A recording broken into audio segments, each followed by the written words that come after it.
No se diga más por Top Latina. Vamos a darle la bienvenida al vicepresidente ejecutivo de la AIRD, Mario Pujols. Bienvenido, buenos días.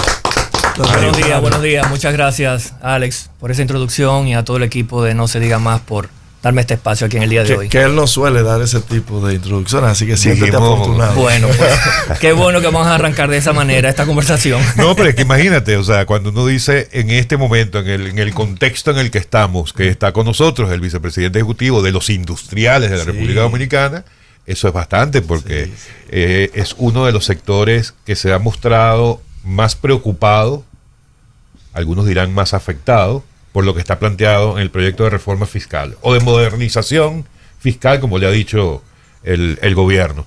En todo caso, Mario, vamos a arrancar por allí. Ustedes recientemente han sacado un comunicado ya de manera oficial, porque habíamos visto algunos intentos por allí, que ya vamos a hablar de eso. Pero como asociación, ¿cuál es el planteamiento que ustedes reflejaron en este comunicado con el que se inició la semana? Muy bien, bueno, les explico. Arrancamos la semana con un comunicado en diversos medios en donde de manera directa lo que hacemos es proponer un llamado al diálogo y un diálogo que permita profundizar en los diversos puntos y las diversas propuestas que han sido incluidos en este proyecto de ley que has mencionado. Evidentemente nosotros como AIRD en su momento pues tocamos las puertas de los hacedores de política correspondientes, entiéndase el Ministerio de Hacienda, para pues conversar con ellos particularmente en relación a lo que han sido los primeros 15 años de implementación de la ley de proindustria, que saben que es la ley que procura fomentar y dinamizar todo el andamiaje de la manufactura local aquí en el país. Evidentemente en ese espacio no hubo una profundización en los intercambios.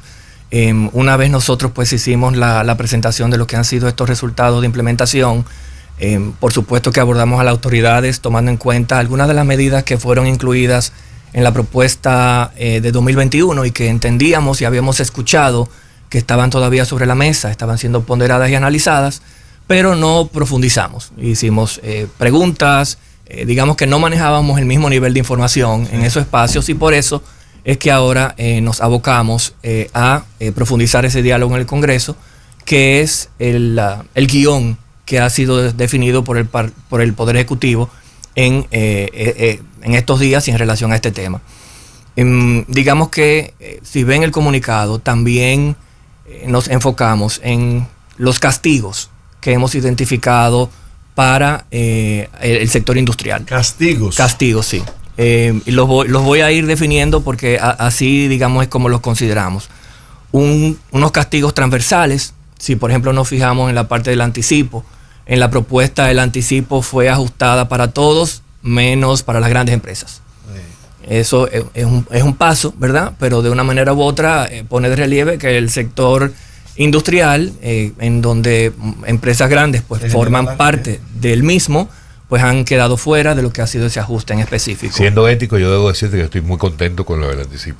Sí, evidentemente es un ajuste importante para emprendedores y micro y pequeñas un gran empresa.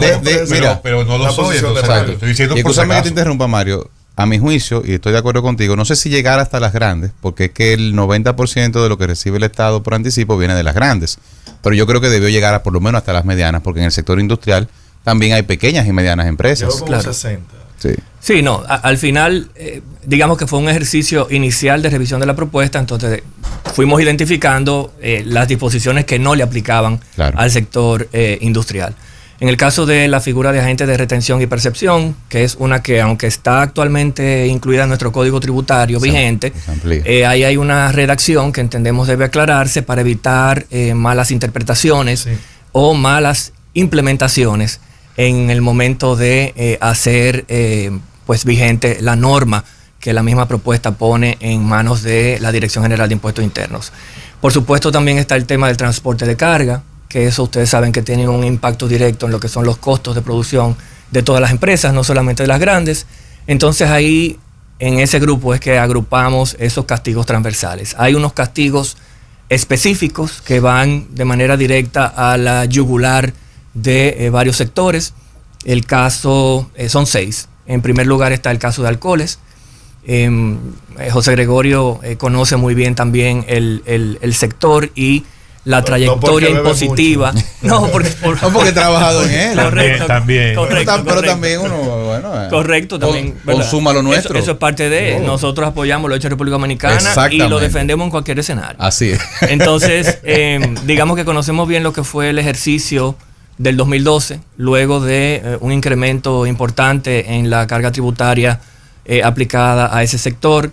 Se produjo una situación en donde no existía evasión, no existía adulteración de manera significativa antes del 2012, y a partir de ahí, con ese ajuste importante a la carga, comenzó a darse una situación que vimos su clímax en el 2020 con las diversas situaciones que se dieron en el mercado, con muertes y demás que iban de manera paralela con la crisis que teníamos en ese momento del COVID. Que debo decir, Mario, escúchame que te interrumpa, que las muertes las vimos en ese momento porque se hicieron visibles por lo que sabemos de la crisis del turismo y cómo nos estaban atacando. Pero ya desde el año 14 empezaban a registrarse situaciones de salud con personas consumiendo bebidas adulteradas. Sí. Lo que pasa es que ahí fue donde se hizo más visible y se generó una especie de crisis. Sí.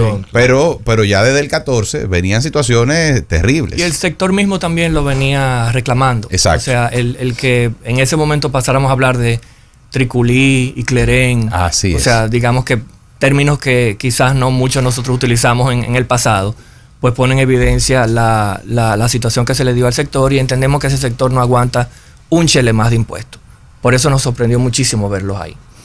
El segundo de los 6 que voy a mencionar es el que tiene que ver con la nueva figura de selectivo a bebidas con azúcar añadida. Eso nos parece una medida que no fue bien ponderada en su concepción, sobre todo porque, según informaciones que hemos recibido del sector, está muy enfocada en los efectos que va a producir en aquella parte de nuestra sociedad que no tiene un gran poder adquisitivo, y que son los que de manera frecuente y constante pues consumen ese tipo de productos, y que de una manera u otra forma parte de la ingesta calórica diaria de esa población. Entonces ahí tendríamos que ver cuál ha de ser el camino a seguir respecto a ese punto. El otro tiene que ver con unos productos también muy innovadores y novedosos, todo lo que tiene que ver con cigarrillos electrónicos y tabaco calentado. Y aquí se da una situación muy particular. En la propuesta se incluye una figura ad valorem de un 75% aplicado a estos productos, más un arancel de un 20%, lo que también, según data que nos comparte el sector, que José Gregorio también conoce muy bien, pues implicaría un incremento en los precios de esos productos por encima de un 150%, y una creación y un fomento de la evasión y del comercio ilícito por encima del 88%. Entonces, ahí tenemos una situación que también nos llama mucho la atención, porque ese sector fue muy proactivo en los espacios de concertación o de discusión que trataron de procurarse antes de que la propuesta fuese remitida al Congreso.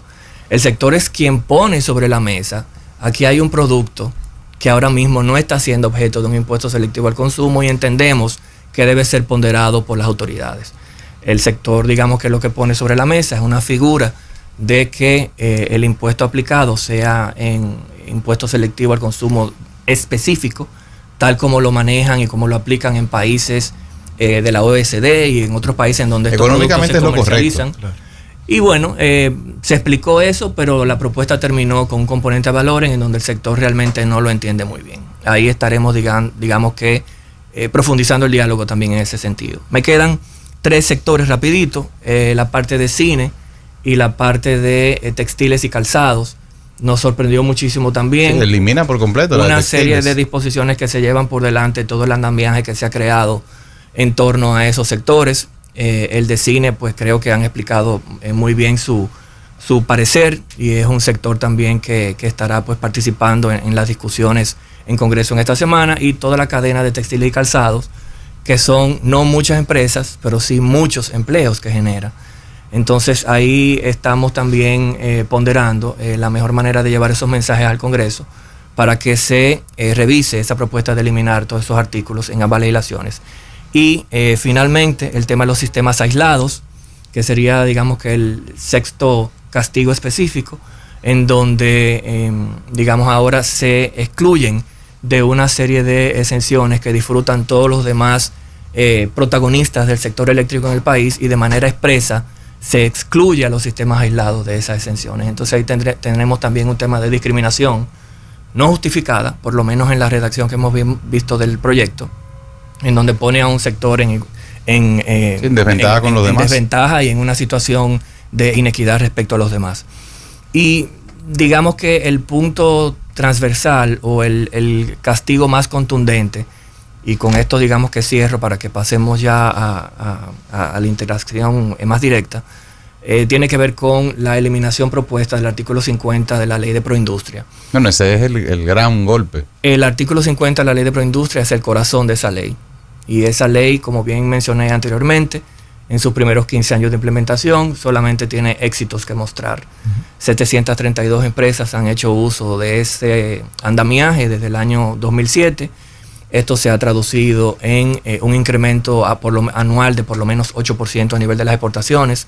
En 15 años se han exportado más de 15 mil millones de dólares en todo lo que tiene que ver el andamiaje de la manufactura local.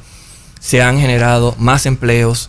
Los empleos generados reciben salarios de mayor calidad y son empresas que, acorde a lo que establece este régimen, pues invierten en innovación, invierten en ser más competitivas, y cuando son más competitivas producen más, y al producir más pagan más impuestos. Entonces es un régimen que se caracteriza porque si tú no inviertes en maquinaria, si tú no inviertes en innovación, el incentivo no se activa.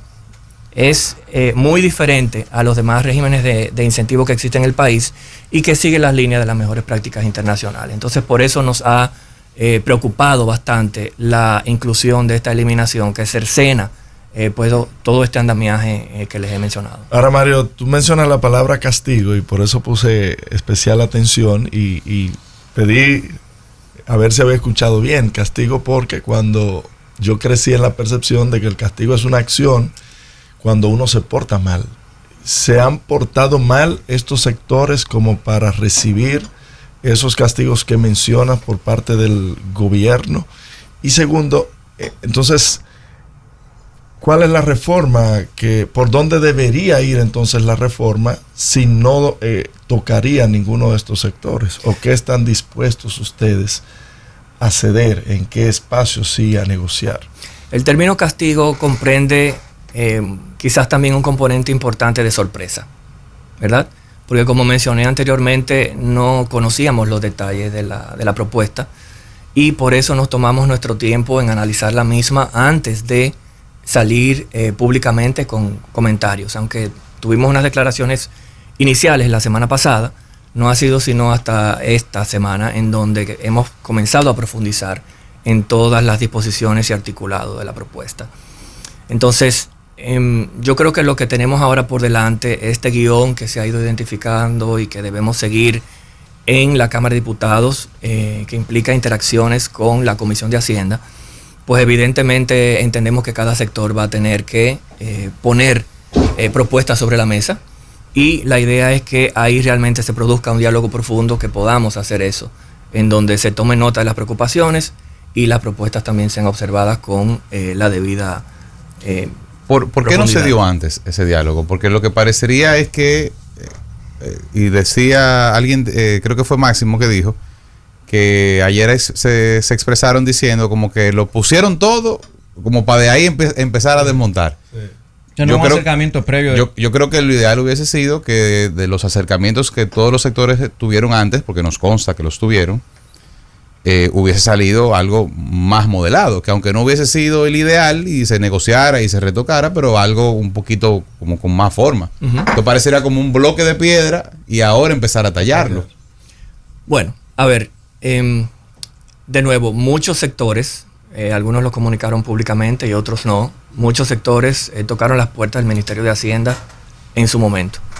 De nuevo, entiendo que lo que transcurrió en esos intercambios, aunque solamente estuve en uno, es un espacio en donde cada quien fue a plantear su situación actual. Claro. Su situación actual, una foto sectorial del momento, Y entiendo que todo el mundo recibió un feedback de, bueno, nosotros tenemos estas necesidades como país, se requiere estos montos para poder satisfacer las necesidades de la sociedad en salud, seguridad, educación, infraestructura y demás.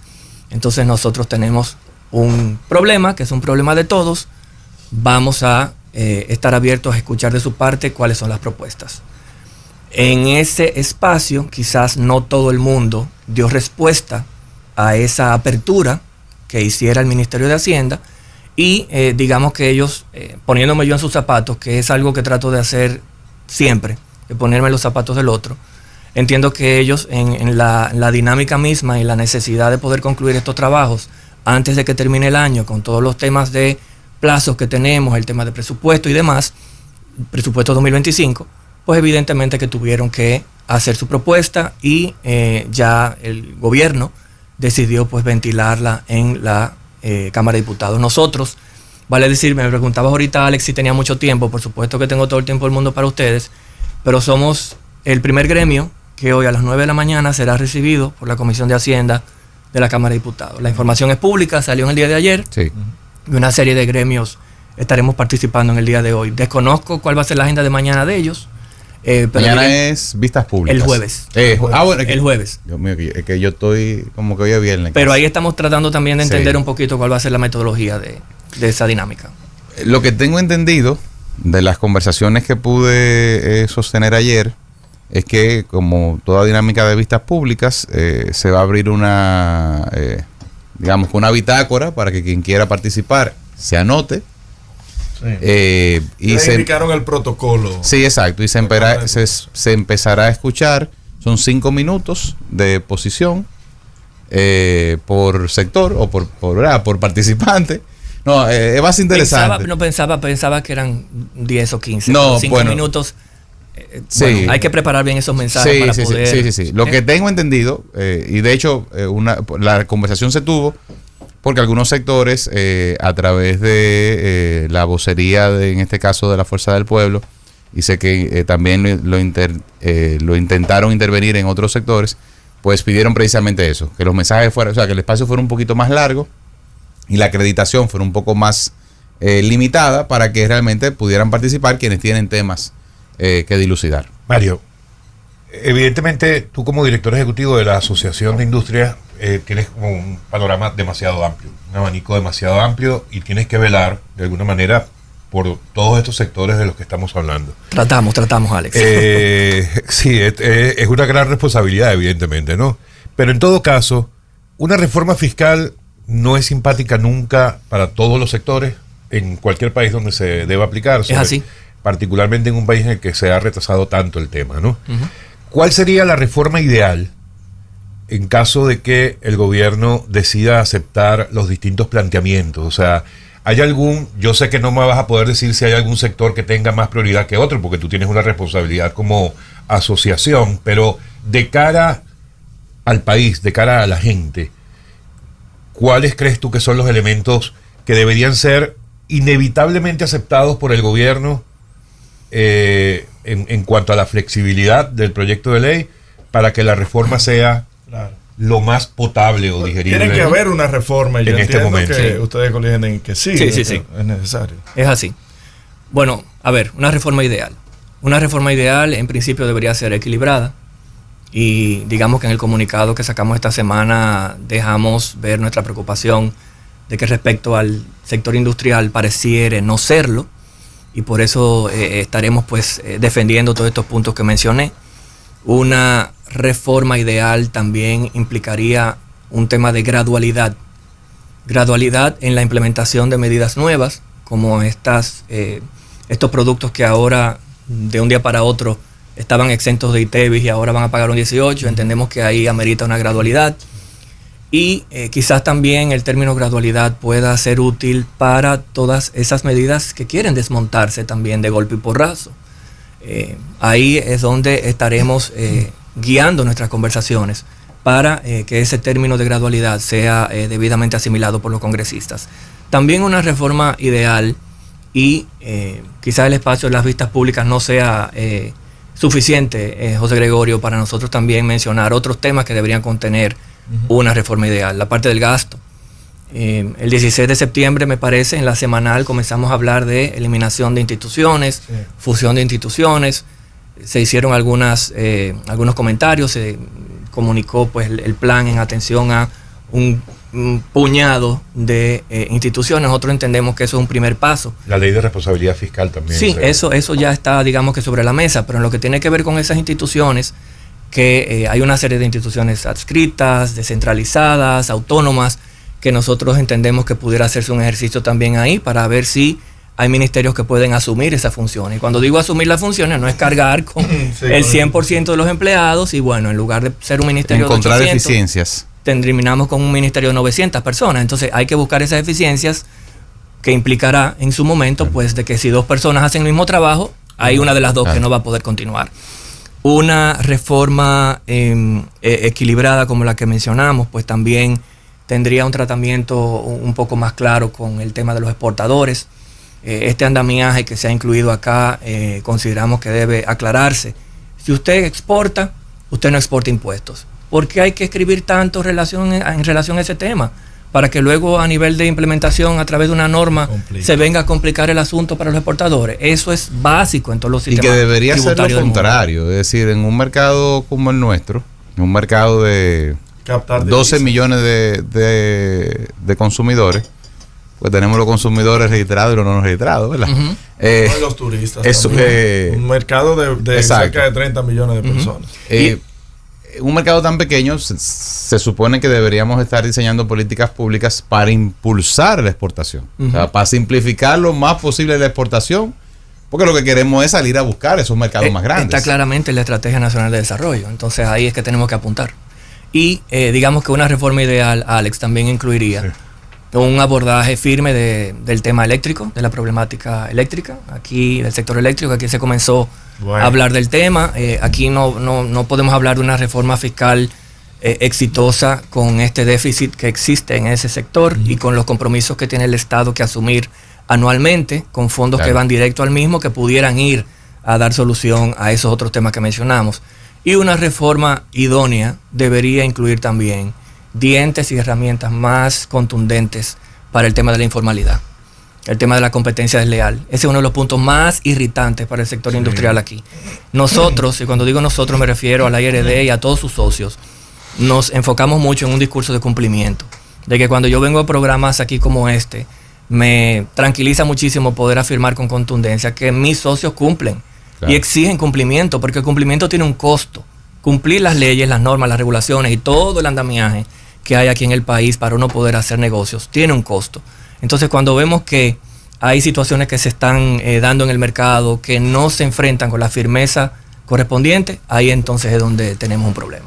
Yo creo que valdría la pena, y no sé cómo lo vería el sector industrial, que dentro de la propuesta de reforma también se presente o se discuta cuál va a ser la estrategia del Estado con relación a la modernización y la tecnificación de la DGI.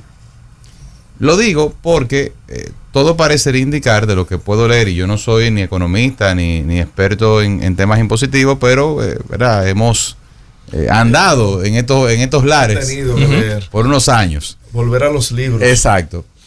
Lo que recojo de las propuestas es que vamos a atacar de nuevo a quienes ya están formalizados, independientemente del tema del censo, que lo veo bien, aunque me parece un poco costoso y lento, pero quizás valdría la pena que el Estado le cuente al sector privado, al sector industrial, qué va a hacer y cuánto va a invertir para que la DGI sea más eficiente en fiscalizar a los que hoy no pagan. Estamos listos para esa conversación. Evidentemente que ahí tenemos mucho de qué hablar. Para nosotros el tema de la modernización, aunque el proyecto se llama modernización fiscal, quizás no incluye muchas disposiciones que se inclinen hacia la modernización. Quizás deberíamos estar hablando de esa propuesta de modificación, actualización del título primero del Código Tributario, que tiene todos los años del mundo dando vuelta. 15 años que yo recuerdo. Entonces, por ahí sí podemos comenzar a hablar de modernización. Entonces, ahí hay unos temas pendientes que evidentemente estamos listos para conversar. Dos comentarios. Uno, que va un poco ligado a la pregunta que te hacía anteriormente, en el tema de que, bueno, nadie quiere ser el más afectado, ningún sector, y la población la que menos. Evidentemente, aunque al afectar a cualquiera de los sectores, la población automáticamente terminas afectando a la población. Pero en todo caso, en un entorno o en un contexto como en el que estamos, en República Dominicana, en el que el presidente Abinader tiene ya 4 años, un presidente empresario, que conoce muy bien el tema empresarial, y que tiene recibiendo críticas desde hace 4 años del presidente de los ricos y de los empresarios. Entonces no era tan cierto que era el presidente de los empresarios. Ustedes lo están viendo esos castigos como un... autolaceración. No, como que el presidente les está dando la espalda. Mira, yo creo que al final uno debe de evaluar siempre pues todo el contexto. La última reforma fiscal que se hizo aquí en el país fue en el 2012. Los números no mienten, en el sentido de que quizás hace ya un par de años se hacía necesario que tuviéramos conversaciones como las que tendremos esta semana. Y me parece que el gobierno del presidente Abinader, todos sabemos que intentó pues empujar una propuesta de reforma fiscal en el 2021, no fue posible, y han de una manera u otra pues tratado de llevar un poco el barco en la dirección correcta. Al final hay que ver de nuevo todo el contexto, el impacto en la economía de lo que fue el COVID, la pandemia y cómo eso impactó, digamos, el inicio del periodo anterior, y de cómo se están visualizando que la combinación de las necesidades de la sociedad, las necesidades de inversión en bienes de capital, en infraestructura, no van a ser posible llevarlas al ritmo acostumbrado del pasado si no se hacen estos ajustes. Digamos que lo que nos sorprendió un poco fue el no haber podido tener la oportunidad de profundizar en el diálogo. No porque entendiéramos que el timing no era el correcto para empujar una reforma fiscal. Entonces, aquí donde nos queremos enfocar es en esos ajustes o mejoras que se requieren para que este proyecto sea lo más potable posible y podamos de una manera u otra pasar la página y enfocarnos en seguir generando riqueza y generando empleo aquí en el país. Y por eso es que ese comentario que hizo José Gregorio hace un ratito sobre el tema de la necesidad de tecnificar y modernizar a la DGI, a nosotros nos parece un punto de suprema importancia. Todo este tema de la factura electrónica entendemos que debe seguirse empujando a todo lo largo y ancho del territorio nacional, y de nuevo no solamente enfocarse en los grandes contribuyentes. ¿Tú no crees que le dieron mucho plazo? Bueno, recuerda que eso implicaba una tecnología nueva para muchos, en donde quizás no habían mejores prácticas a las cuales abrazar, pero ya a nivel de grandes contribuyentes entendería que un altísimo porcentaje, para no pretender aquí decir que el 100%, un altísimo porcentaje ya está implementando el tema de la factura electrónica, pero eso hay que seguirlo bajando a todo lo largo y ancho, digamos, del andamiaje comercial en el país. Y por supuesto que el tema de los operativos que hace la DGI, a veces de manera individual y en otras de manera conjunta con DGA, deben de mantenerse. Aquí tiene que darse señales claras de que hay un régimen de consecuencia para el que no cumple la ley.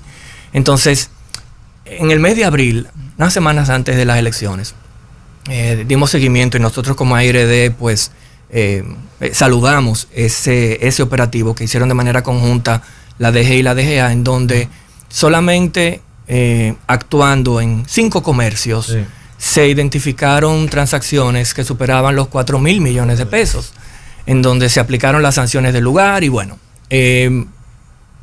nosotros entendemos que de operativo en operativo, dando ese tipo de señales, evidentemente puede conseguirse un dinerito por aquí, otro dinerito por allá, y quizás este proyecto no necesariamente tendría que ser tan fuerte como lo es hoy. Doña Ligia Bonetti, hace un par de semanas, bueno, no sé si llega ya incluso casi un mes. Un mes. Sí, casi un mes. Escribió un artículo en el Listín Diario que... Lo del temblor fue ese. Sí, en lo personal a mí me sorprendió lo que escribía doña Ligia Bonetti allí. diciendo que por un lado hablaba de un gobierno improvisado y por otro, de alguna manera, una especie de queja, aunque no utilizaba esa palabra, pero yo lo interpreto así, una especie de queja en contraste con los beneficios recibidos, por ejemplo, por el sector turismo, y que hablaba que el sector industrial no había sido objeto nunca de impulsos, de ese tipo de apoyos, vamos a decirle. ¿Esa es la posición de los industriales? Bueno, la posición de los industriales es la que hemos comunicado este lunes y que de una manera u otra aborda todos los puntos que hemos discutido en el día de hoy. Yo creo que en el caso que mencionas, pues evidentemente cada uno de nuestros socios y los industriales de trayectorias tan reconocidas como la de Ligia, pues tienen su manera muy personal de manifestar sus preocupaciones, manifestar de manera clara pues los retos que se tienen como industriales aquí en el país. Señores, producir aquí en República Dominicana no es fácil. No es fácil. Complicado. O sea, no solamente estamos hablando de este tema que nos ocupa. Hay N número de reformas adicionales que se han mencionado. Permisos. La permisología, el tema del día a día, el tema de los empleados, o sea, es que nos ponemos aquí a hacer ese listado y no terminamos. No vas a llegar con eso. No voy a llegar, pero al final de nuevo, la posición de la IRD, que igual la plantea pues don Julio Virgilio Brache en todos los escenarios donde se mueve, es la que publicamos este lunes. Tú mencionabas a los inspectores de la DGI. Yo recuerdo en Panamá una vez, yo estaba en un lugar que yo frecuentaba, un bar, y la DGI se tiró a las 12 de la noche y pasó cuenta y cruzó. Eso yo nunca lo he visto aquí. Ustedes, tal vez con su experiencia que tienen en el mercado mundial, tal vez puedan hacerle propuestas de ese tipo a la DGI, cómo eficientizar. Tal vez no requiere de grandes inversiones, de ver cómo para lograr primero que se reduzcan los niveles de evasión y que otros sectores se formalicen. Yo creo que hay una gran oportunidad ahí. Yo quisiera saber si el sector está dispuesto a eso. Y sí, si llevan propuestas concretas como pudiera ser ese ejemplo, ¿no? O sea, mira, nosotros proponemos que hagamos esto así. Antes esto, que tú así, respondas, Mario, yo te voy a dar te voy a regalar una propuesta para que la lleves, pero no te rías. Basta con que manden un escuadrón de la DGI a un reconocido centro comercial o mall del centro de la ciudad y que empiecen tienda por tienda a pedirle la lista de clientes para que tú veas si se va a pagar o no se va a pagar impuestos en este país. Bueno, volviendo a tu pregunta. Ya, con eso basta porque... Digamos que estamos más que abiertos para tener ese tipo de conversaciones. Por supuesto que entre nuestros asociados hay empresas multinacionales que de una manera u otra, a través de nosotros, pues también dan a conocer esas mejores prácticas que existen en otros mercados y que pueden traerse e implementarse aquí sin mayor inconveniente. Fue lo que intentó hacer el sector tabaco en estas conversaciones de impuestos que estamos refiriéndonos en el día de hoy. Y lo que vamos a repetir en el Congreso ahora en unos minutos. Bueno, don Mario, gracias por tomarse este tiempo. A ustedes, gracias por tenerme aquí. No se diga más, usted debería venir con más frecuencia. Sí. Me encantaría. Para que hablemos de todo, porque tenemos mucho de qué hablar. Tenemos el laboral también, que eso lo tenemos que tratar. Sí, lo dejamos para otro programa. En otro momento. Sí, porque tiene que venir. Tiene el compromiso. Sí. Para mí esa es una reforma que está prácticamente consensuada al 100%. Creo que el tema... No. Bueno, un detallito. Hay un detallito. Hay un detalle que es el tema de la cesantía. Hay un detalle importante. Exacto. No utilizaría diminutivo, pero pequeño detalle. Ese lo podemos profundizar en mi próxima visita. Exacto. De entrada, sabes que estás invitado. Mañana vamos a hacer un programa especial de No se diga más desde el diálogo fiscal que auspicia la Oficina Senatorial del Distrito Nacional, Sí. que es un espacio que no es político, un foro académico, donde van a participar, de hecho, economistas que tienen visiones en todos los extremos.